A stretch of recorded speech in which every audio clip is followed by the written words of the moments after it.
इस कलयुग में एक ही नाम, इस कलयुग में एक ही नाम, श्री सत्यनारायण जपो सुबह शाम। इस कलयुग में एक ही नाम। एक समय नैमिषारण्य तीर्थ में सौनकादि 88,000 ऋषियों ने श्री सूत जी से पूछा, हे प्रभु, इस कलयुग में वेद विद्या से रहित मनुष्यों को प्रभु की भक्ति किस प्रकार मिलेगी तथा उनका उद्धार कैसे होगा? इसलिए हे मुनि श्रेष्ठ, कोई ऐसा तप कहिए जिसे थोड़े समय में करने से पुण्य प्राप्त हो और मनुष्यों की मनोकामना पूर्ण हो। सभी शास्त्रों के सर्वश्रेष्ठ ज्ञाता श्री सूत जी बोले, हे वैष्णवों में पूज्य, आप सब ने सर्व प्राणियों के हित की बात पूछी है। अब मैं उस श्रेष्ठ व्रत को आप लोगों में कहूंगा जिस व्रत को नारद जी ने लक्ष्मी नारायण जी से पूछा था और श्री लक्ष्मीपति ने मुनि श्रेष्ठ नारद जी से कहा था। सो ध्यान से सुनो। एक समय योगीराज नारद जी दूसरों के हित की इच्छा से अनेकों लोकों में घूमते हुए मृत्यु लोक में आ पहुंचे। वहां बहुत योनियों में जन्मे प्राणियों को, सभी मनुष्यों को अपने अपने कर्मों के द्वारा अनेक दुखों से पीड़ित देखकर किस यत्न के करने से इनके दुखों का नाश हो सकेगा, ऐसा मन में सोच विचार करके विष्णु लोक को गए। वहां श्वेत वर्ण और 4 भुजाओं वाले देवों के ईश नारायण को देखकर, जिनके हाथों में शंख, चक्र, गदा और पद्म थे तथा वनमाला पहने हुए थे, उन्हें देखकर स्तुति करने लगे और बोले, हे भगवान, आप अत्यंत शांति से समर्पित हैं, आप शक्तिवान हैं, मन तथा वाणी भी आपको नहीं पा सकती, आपका आदि, मध्य और अंत नहीं है। निर्गुण स्वरूप सृष्टि के आदि भूत व भक्तों के दुखों को नाश करने वाले हो, आपको मेरा प्रणाम है। नारद जी से इस प्रकार की स्तुति सुनकर विष्णु भगवान बोले, हे मुनि श्रेष्ठ, आपके मन में क्या है? आपका यहां किस काम के लिए आगमन हुआ है? निसंकोच कहो। तब नारद मुनि बोले, मृत्यु लोक में मैं सब मनुष्यों को जो अनेक योनियों में पड़े हुए हैं, अपने अपने कर्मों से अनेक प्रकार के दुखों से दुखी हो रहे हैं, हे नाथ, मुझ पर दया कीजिए और बताइए कि उन मनुष्यों के सब दुख थोड़े से प्रयत्न से कैसे दूर हो सकते हैं। श्री विष्णु भगवान जी बोले, हे नारद, मनुष्यों की भलाई के लिए तुमने ये बहुत अच्छी बात पूछी है। जिस काम के करने से मनुष्यों से छूट जाता है वह मैं कहता हूं, सुनो। बहुत पुण्य का देने वाला स्वर्ग तथा मृत्यु लोक में दोनों में दुर्लभ एक व्रत है।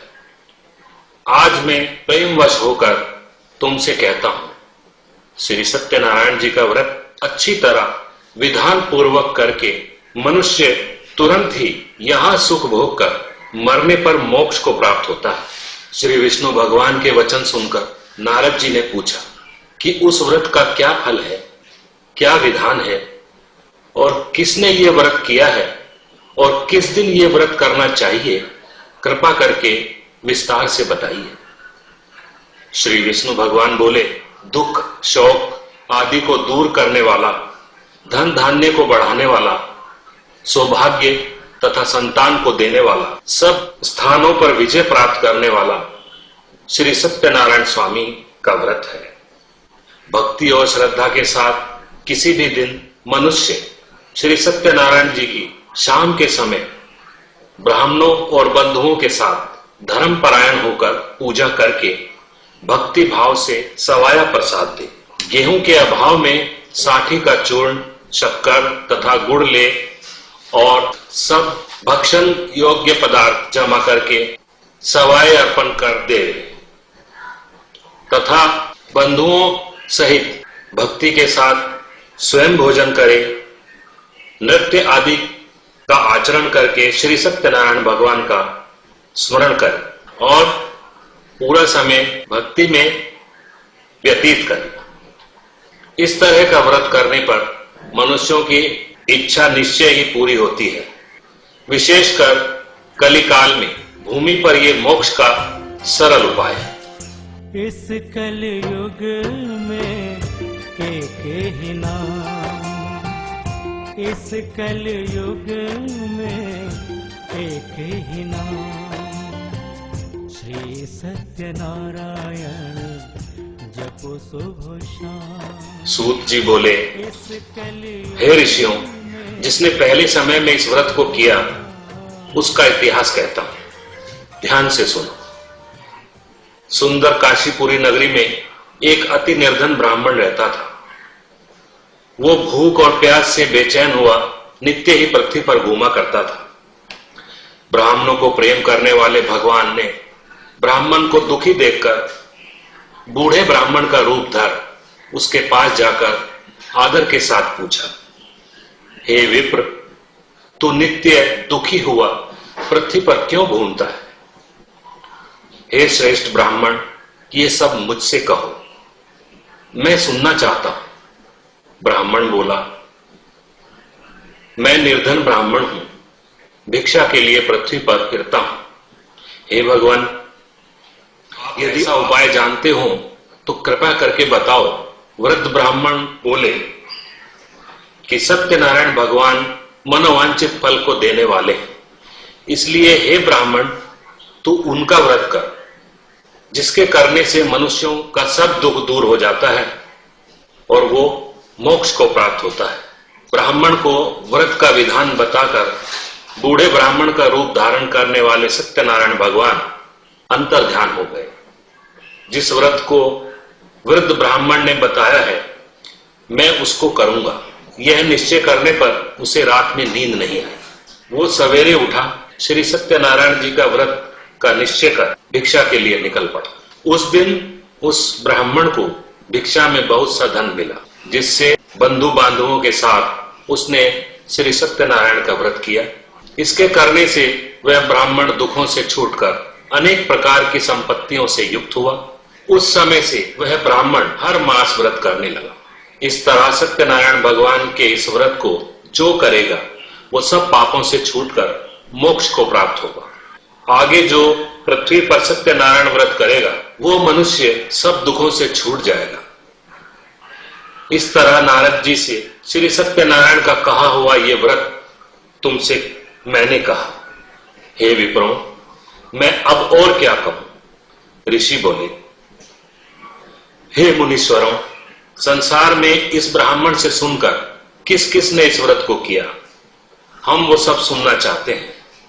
इसके लिए हमारे मन में श्रद्धा है। सूत जी बोले, हे मुनियों, जिसने इस व्रत को किया है वो सब सुनो। एक समय वो ब्राह्मण धन और ऐश्वर्य के अनुसार बंधु बांधवों के साथ व्रत करने को तैयार हुआ। उसी समय एक लकड़ी बेचने वाला एक बूढ़ा वहां पर आया और बाहर लकड़ियों को रखकर ब्राह्मण के मकान में गया।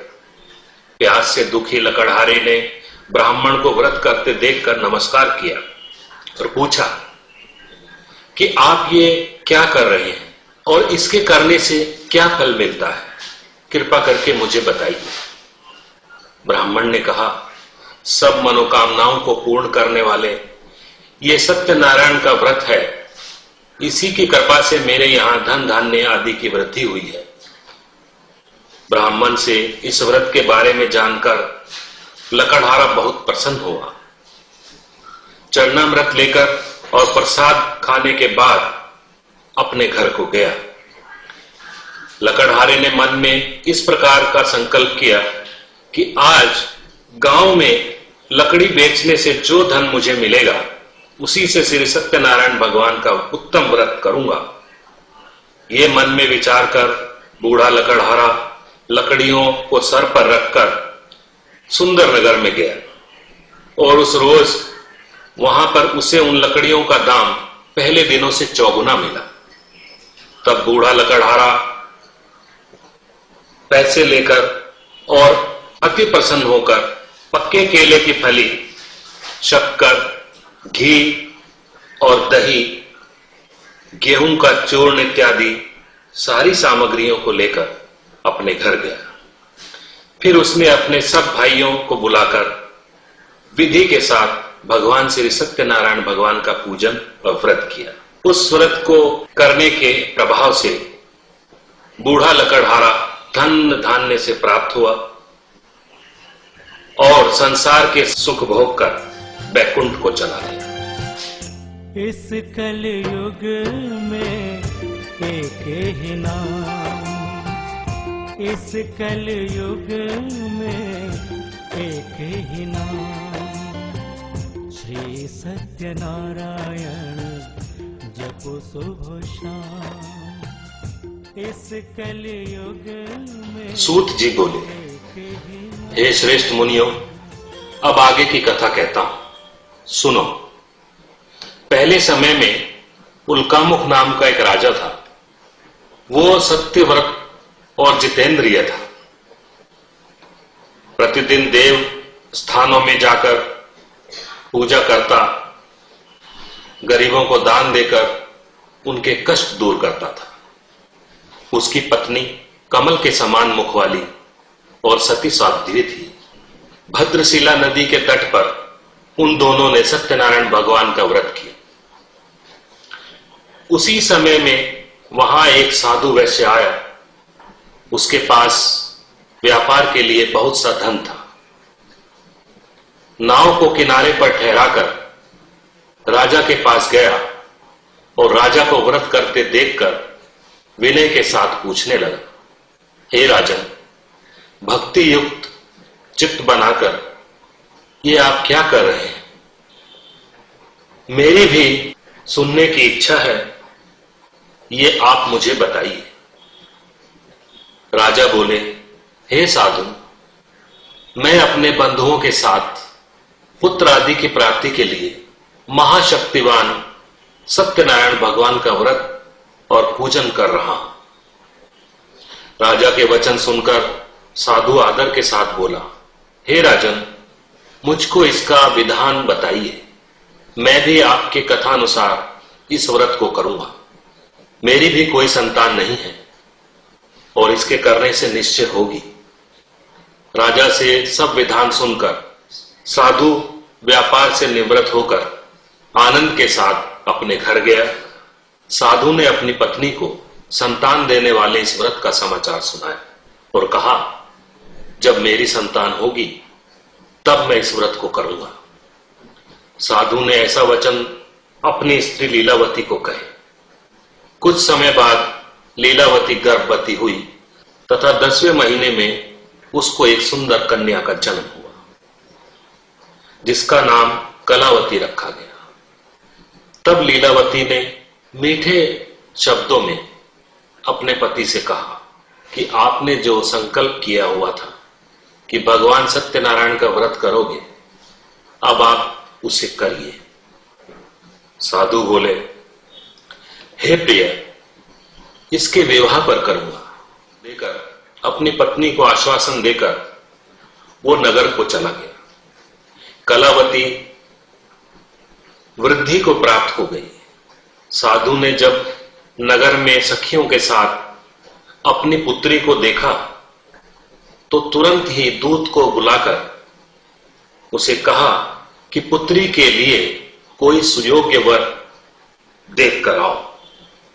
साधु की आज्ञा पाकर दूत कंचन नगर पहुंचा और वहां पर बड़ी खोज कर और देखभाल करके लड़की के लिए सुयोग्य वर वनिक पुत्र को ले आया। उस सुयोग्य लड़के को देखकर साधु ने अपने भाई बंधुओं सहित प्रसन्न चित्त से अपनी पुत्री का विवाह उसके साथ कर दिया। किंतु दुर्भाग्य से विवाह के समय भी वो व्रत करना भूल गया। तब श्री सत्यनारायण भगवान क्रोधित हो गए और उसे श्राप दिया कि वो दारुण दुख को प्राप्त होगा। अपने काम में कुशल साधु बनिया अपने जामाता सहित समुद्र के समीप रतनपुर नगर पहुंचा और वहां दोनों ससुर जमाई चंद्रकेतु राजा के नगर में पहुंचे और वहां व्यापार करने लगे। एक रोज भगवान सत्यनारायण की माया से प्रेरित कोई चोर राजा का धन चुराकर भागा जा रहा था, किंतु पीछे से राजा के दूतों को देखकर चोर ने घबराकर भागते भागते धन को वहीं चुपचाप रख दिया जहां वो दोनों ससुर जामाई बैठे हुए थे। दूतों ने उन साधु वैश्य के पास राजा का धन देख लिया और देखकर दोनों को बांध कर ले गए और प्रसन्नता से दौड़ते हुए राजा के समीप जाकर बोले, हे राजन, ये दो चोर हम पकड़कर लाए हैं, देखकर आज्ञा दीजिए। राजा की आज्ञा से उनको कठिन कारावास में डाल दिया और उनका धन राजा ने ले लिया। उसी शाप द्वारा उसकी पत्नी भी घर घर बहुत व्याकुल होने लगी। घर पर जो धन रखा हुआ था चोर चुरा कर ले गए। शारीरिक व मानसिक पीड़ा में दोनों भूख व प्यास से दुखित अन्न की चिंता में इधर उधर घूमने लगे। कलावती एक ब्राह्मण के घर गई। वहां उसने सत्यनारायण व्रत होते देखा। वहां उसने कथा सुनी और प्रसाद ग्रहण कर रात को घर आई। माता ने कलावती से कहा, हे पुत्री, दिन में कहां रही? वह तेरे मन में क्या है? कलावती बोली, हे माता, मैंने एक ब्राह्मण के घर सत्यनारायण का व्रत देखा। कन्या के वचन सुनकर लीलावती सत्यनारायण भगवान की पूजा की तैयारी करने लगी। लीलावती ने परिवार और बंधुओं सहित भगवान का पूजन किया और ये वर मांगा कि मेरे पति और दामाद शीघ्र ही घर पर आ जाएं, और प्रार्थना की कि हम सबका अपराध क्षमा करो। सत्यनारायण भगवान इस व्रत से संतुष्ट हो गए और राजा चंद्रकेतु को स्वप्न में दिखाई दिए और कहा, हे राजन, दोनों बंदी वैश्य पुत्रों को तुरंत ही छोड़ दो और उनका सब धन जो तुमने ग्रहण किया है दे दो, नहीं तो तेरा धन, राज्य, पुत्र आदि सब नष्ट कर दूंगा। राजा को ऐसा वचन कहकर भगवान अंतर ध्यान हो गए। प्रातःकाल राजा चंद्रकेतु ने सभा में अपना स्वप्न सुनाया और दोनों वनिक पुत्रों को कैद से मुक्त कर सभा में बुलाया। दोनों ने आते ही राजा को नमस्कार किया। राजा मीठे वचनों से बोले, हे महानुभाव, भाग्यवश ऐसा कठिन दुख प्राप्त हुआ है, अब कोई भय नहीं है। ऐसा कहकर राजा ने उनको नए नए वस्त्र और आभूषण दिए और उनका जितना धन लिया था उससे दूना धन देकर विदा किया। दोनों वैश्य अपने घर को चल दिए। इस कलयुग में एक ही नाम, इस कलयुग में एक ही नाम, श्री सत्यनारायण जपो शुभ शाम। सूत जी कलयुग आगे की कथा बोलने लगे। बोले, वैश्यों ने मंगलाचार करके यात्रा प्रारंभ की और अपने नगर को चलने लगे। उनके थोड़ी दूर पहुंचने पर सत्यनारायण भगवान ने दंडी स्वामी का रूप धारण किया और उनसे पूछा, हे साधु, तेरी नाव में क्या है? अभिमानी वणिक हंसते हुए बोला, हे दंडी, आप क्यों पूछ रहे हो? क्या धन लेने की इच्छा है? मेरी नाव में तो बेल पत्ता आदि भरे हुए हैं। वैश्य का कठोर वचन सुनकर भगवान ने कहा कि तुम्हारा वचन सत्य हो।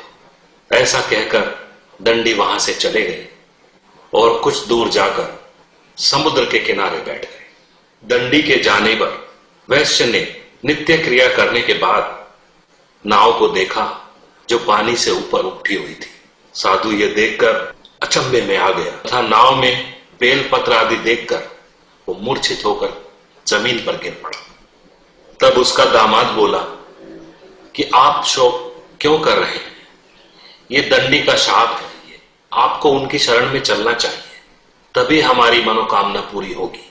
दामाद के वचन सुनकर वो दंडी के पास पहुंचा भक्ति भाव से नमस्कार किया, बोला, मैंने जो आपसे असत्य वचन कहे थे उसके लिए क्षमा करो। ऐसा कहकर वो महान शोकातुर हो दंडवत प्रणाम करने लगा। दंडी का रूप धारण किए हुए श्री सत्यनारायण भगवान बोले कि हे वनिक पुत्र, मेरी आज्ञा से तुम्हें बार बार दुख प्राप्त हुआ है, तुम मेरी पूजा से विमुख हो गए हो।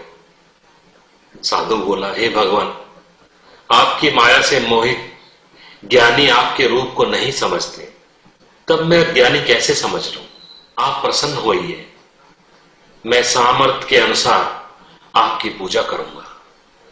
मेरी रक्षा करो प्रभु, और पहले के समान नौका में धन भर दो।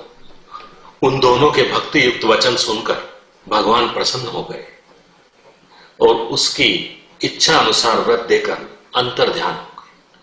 तब उन्होंने नाव पर आकर देखा कि नाव धन से परिपूर्ण है। श्री सत्यनारायण भगवान का पूजन व्रत कर साथियों सहित अपने नगर को चला। जब वो अपने नगर के निकट पहुंचा तब दूत को घर भेजा। दूत ने साधु के घर जाकर उसकी स्त्री को नमस्कार करके कहा कि साधु अपने दामाद सहित इस नगर के समीप आ गए हैं। ऐसा वचन सुनकर लीलावती ने बड़े हर्ष के साथ भगवान सत्यनारायण का पूजन कर पुत्री से कहा, मैं अपने पति के दर्शन को जा रही हूं, तू कार्य पूर्ण करके शीघ्र आना। माता का वचन सुनकर कलावती प्रसन्न होकर पति के पास गई। प्रसाद की अवज्ञा के कारण भगवान सत्यनारायण रुष्ट हो गए और उसके पति को नाव सहित पानी में डुबो दिया। कलावती अपने पति को ना देखकर रोती हुई जमीन पर गिर गई। इस तरह नाव को डूबा हुआ तथा कन्या को रोता देखकर साधु दुखित हो बोला, हे प्रभु, मुझसे या मेरे परिवार से जो भी भूल हुई है उसे क्षमा करो। उसके दीन वचन सुनकर भगवान श्री सत्यनारायण फिर प्रसन्न हो गए और आकाशवाणी हुई, हे साधु, तेरी कन्या मेरे प्रसाद को छोड़कर आई है, इसलिए इसका पति अंतर ध्यान हुआ है। यदि वो घर जाकर प्रसाद खाकर लौटे तो इसे पति अवश्य मिलेगा। आकाशवाणी से ऐसा सुनकर कलावती ने घर पहुंचकर प्रसाद खाया। फिर उसने आकर पति के दर्शन किए। तब वैश्य परिवार के सब लोग प्रसन्न हुए। फिर साधु ने बांधों सहित भगवान सत्यनारायण का व्रत पूजन किया और उस दिन से हर पूर्णिमा को सत्यनारायण भगवान का व्रत करने लगा। फिर इस लोक का सुख भोग कर स्वर्ग लोक को चला। इस कलयुग में एक ही नाम, इस कलयुग में एक ही नाम, श्री सत्यनारायण जपो सुबह शाम। इस कलयुग में एक ही नाम। हे ऋषियों, मैं और भी कथा कहता हूं, सुनो। प्रजा पालन में लीन तुंगध्वज नाम का राजा था। उसने भी भगवान का प्रसाद त्याग कर बहुत दुख प्राप्त किया था। एक समय वन में जाकर पशुओं को मारकर बड़ के पेड़ के नीचे आया। उसने भक्ति भाव से ग्वालों को बंधु बांधवों सहित भगवान सत्यनारायण का पूजन करते हुए देखा। राजा देखकर भी अभिमानवश न वहां गया न नमस्कार किया। जब ग्वालों ने उसके सामने भगवान का प्रसाद रखा तो वो प्रसाद को त्याग कर अपनी सुंदर नगरी को चला गया। वहां उसने अपना सब कुछ नष्ट पाया तो वह समझ गया कि ये सब प्रसाद को त्यागने के कारण हुआ है। तब वो विश्वास कर ग्वालों के समीप गया और विधि पूर्वक पूजन कर प्रसाद ग्रहण किया।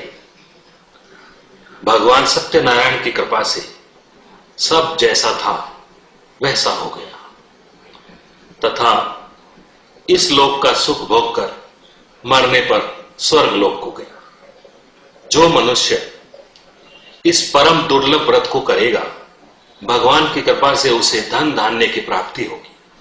निर्धन धनी होता है, बंदी बंधन से मुक्त होकर निर्भय हो जाता है। संतान देने वाला और हर तरफ विजय कराने वाला, सब मनोकामनाओं को पूर्ण करने वाला, अंत में वैकुंठ धाम को ले जाने वाला ये व्रत है। जिन्होंने पहले इस व्रत को किया है उसके दूसरे जन्मों की कथा कहता हूं। वृद्ध सतानंद ब्राह्मण ने सुदामा का जन्म लेकर मोक्ष पाया। उल्कामुख नाम का राजा दशरथ होकर वैकुंठ को प्राप्त हुआ। साधु नाम के वैश्य ने मोर ध्वज बनकर अपने पुत्र को आरे से चीरकर मोक्ष प्राप्त किया। महाराज तुंगध्वज ने स्वयंभू होकर भगवान के भक्ति युक्त कर्म कर मोक्ष को प्राप्त किया। इति श्री सत्यनारायण व्रत कथा। इस कलयुग में एक ही नाम, इस कलयुग में एक ही नाम, श्री सत्यनारायण जपो सुबह शाम। इस कलयुग में एक ही नाम।